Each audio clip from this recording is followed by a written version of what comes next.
Honorable Mike Mukula. Okay, raise your issue. Mr. Speaker, I would therefore like to say that this matter is very delicate, very politically sensitive, and it needs to be handled very maturely. I beg to move. Mr. Speaker, we are aware that the family of the late sister is with us here.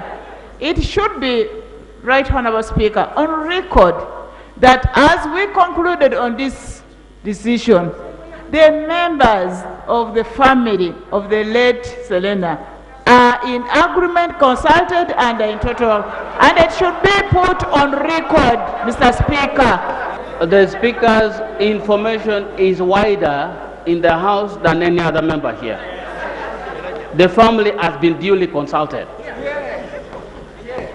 So the Speaker never makes these things in error. It is after consultation that they say they would be prepared to postpone the burial. That's what the information I've got.